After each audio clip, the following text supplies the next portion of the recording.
Hi, Andrew Cooper, Advice for Living Financial Planning.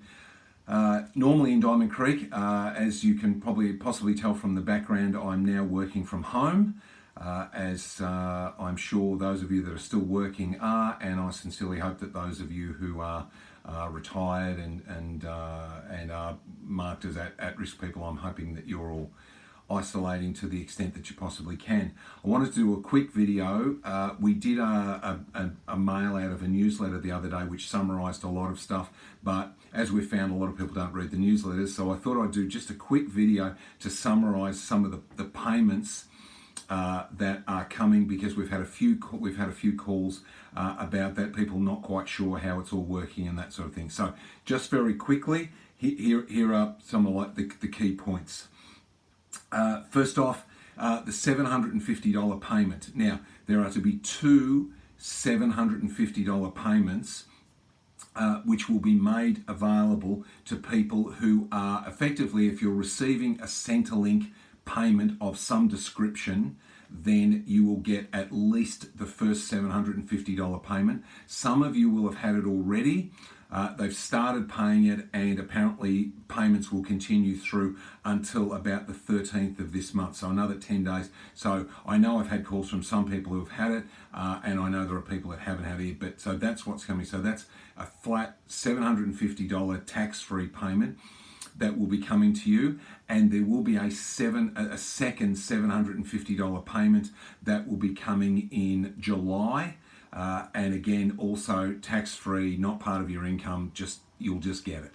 So that will happen. Now, one thing is there are some people who are eligible who will need to apply. The most notable one is people who are not getting, particularly people that are not getting age pension, but if you do have a Commonwealth Seniors Health Card, then you are eligible for that. So if you're not getting age pension or disability support or some other payment like carer payment or something, but you do have a Commonwealth Seniors Health Card, then you are eligible, and unfortunately you will have to navigate the vagaries of the MyGov site, but you can apply, and you should apply before the 14th of April. If you fit into that. I think we've got a few clients who fit into that. So if you are one of those people, then please do that. If you've got any concerns, then do please give me a call.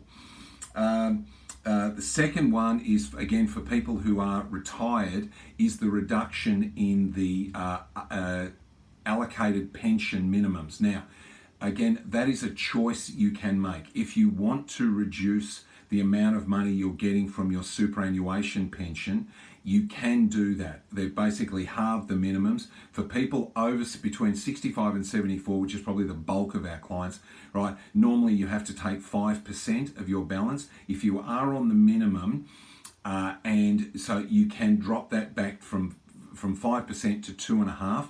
The other option you've got, if you want, is that because we've had more than half of the financial year, and the pension thing is based on how much you get in the financial year, you've had more than, if you're on the minimum, you've had more than 2% already. So if you wanted to and you had sufficient cash, you could actually turn your pension off for the rest of this financial year.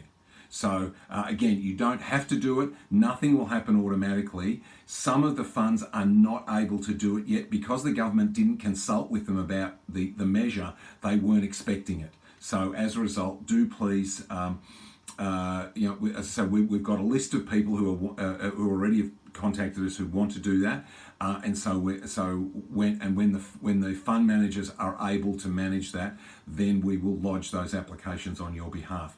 I believe with some of you can actually ring directly, but at the moment some of the fund managers they just don't have the capacity. They need to make changes to their programs to do it. So as I say, that's available. You don't have to do it. If you're fine, just continue on. The other thing, of course, is that Centrelink are lowering the deeming rates. That's the amount of interest that they think you are getting on your cash savings and so forth. You don't need to do anything about that. The Centrelink will just adjust your pension appropriately. Now, the other thing is for the other payment that is available is that for people who are in accumulation, people who are not, people who are working, well, sorry, people who were working but who are now not working because of what's gone on, you can apply if you are if you want to receive to draw up to $10,000 this financial year from your superannuation savings. You will receive that money tax-free. I'm just looking at my notes. You can't apply.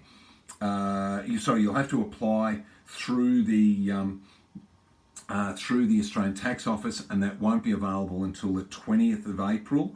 But again, you'll have to negotiate MyGov through the Tax Office. The Tax Office will be determining eligibility, and effectively, it's if you are unemployed, if you've been stood down or lost your job because of what's gone on with this virus thing, then effectively that's sort of that's the main criteria. So you can draw that money. The money comes to you tax-free, and you can receive that. There are also issues for business and so forth, but I won't be going into those. But if you are running your own business and you are having some issues, then talk with your accountant, because the accountants are probably across that sort of stuff more than I am. That's probably the key things, and I see this video's gone on for 6 minutes already, so I don't want to make it any longer. Just a key thing, as you can tell, we are, I'm at least working from home now. Alison will finish at the office today, and as of next Monday, we will be working from home. We'll be endeavouring to maintain our services completely as we can. Can I just say that we have had a lot of inquiries and people wanting either things done or questions and that sort of stuff. So can I apologise in advance if we're taking a little longer to get back to you? It's just that we are, to be honest, we're just overrun, but we're trying to get to the most important things first. The other thing, of course, is that unfortunately government in its infinite wisdom has decided that all the new things, the new legal requirements we had as a result of the Banking Royal Commission from last year, they are still requiring us to do all that stuff. That was a whole job on its own, let alone this virus stuff. So we're still required to do that. So as I say, at the moment, if we're taking longer to get to you to answer emails and that stuff, I apologise. Can I ask for your forbearance on that front? But we are doing the very, very best that we can. As I say, issues, please contact us by email. We'll try and keep you up to date. In terms of markets, they seem to be drifting up again. Of course, there will be bad days. It is unfortunate that whereas Australia seems to be doing quite well with this sort of thing, and our market is doing quite okay, America seems to be bluntly out of control, and to have basically the largest economy in the world, that is really concerning me.